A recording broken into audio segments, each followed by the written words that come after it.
I just saw Paul Mescal fight a rhino as part of the Gladiator 2 footage, and it was incredible. Hey, I'm Sean O'Connell, the managing editor at CinemaBlend, and at the end of the Paramount panel at CinemaCon 2024, they teased 5 exclusive minutes of Gladiator 2, the upcoming sequel from Sir Ridley Scott. First time anybody on the planet was seeing this, and I don't think it's going to be online, so let me tell you exactly what we saw. It established Paul Mescal as the main character of this new story. Very similar to Russell Crowe, he is going to be a gladiator who's being cast into the Colosseum for the entertainment of the powerful Romans who are looking to see how they can manipulate the working class. Those characters are going to be portrayed primarily by Pedro Pascal and Joseph Quinn, who people know from Stranger Things, and is going to play the Human Torch in the upcoming Fantastic Four movie. He kind of resembled the Joaquin Phoenix character from the first film, kind of psychotic, really wanted to put, the pins to the gladiators.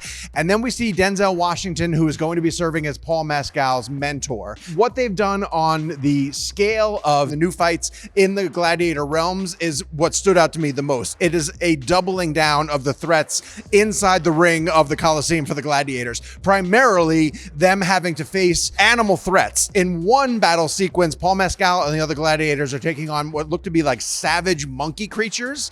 And in a second one, it was a gladiator riding on top of an armored rhinoceros, and it looked incredible. Like, the fight sequences look like they're going to be next level, including one that looked to have like 2 boats fighting against each other, 2 boats of gladiators fighting against each other in a flooded Colosseum. Ridley Scott is basically saying, like, I got a blank check. I'm going to make a sequel to one of the most beloved films of all time. I'm going to double down on what you love about Gladiator. Now, there even looks to be, in the second half of the footage that we saw, an escalation of a larger Roman war that they're probably going to have to break out of the Colosseum to continue to fight to. And the scale of that, while also looking epic, kind of made us think that, like, I'm not quite sure where that story is going to go. Maybe it's biting off a little bit more than it can chew. But with Ridley Scott at the helm, the cinematography looked incredible. The cast raved about the fact that they were playing on actual sets with real physical props and a team that built essentially old school Rome.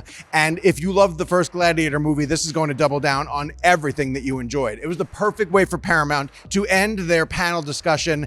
I can't wait for you guys to see this footage, because if you're fans of Gladiator, it's giving you a lot more of what you loved. And Paul Mescal looks like he's going to live up to filling in the massive shoes left by Russell Crowe. There are a couple of visual nods to the first film as well too, including that legendary shot of a hand going across the tops of the wheat. And it almost makes me believe, because we didn't get to see whose hand it was who was doing it, that maybe somehow Russell Crowe will be able to come back in Gladiator 2, maybe an afterlife type of shot, because there is some sort of a supernatural element that's involved with these Roman gladiator stories where they do talk about the afterlife. I will have my vengeance in this life or the next. So it'd be great to see a cameo shot of Russell Crowe, but he's not going to be a major focus of this. This is Paul Mescal's show, Denzel Washington's show, and of course the special effects that are being used to bring the gladiator battles to life. Gladiator 2 looks epic, massive, cannot wait to see it. Ridley Scott playing on the biggest stage possible. It was a great way for Paramount to end their presentation. Gladiator 2 is going to be coming to theaters on November 22nd, so put that on your radar. I cannot be more excited for it. You guys should get excited for it as well too. We're going to be here in CinemaCon for all of the latest updates from the major studios, so keep it right here on CinemaBlend.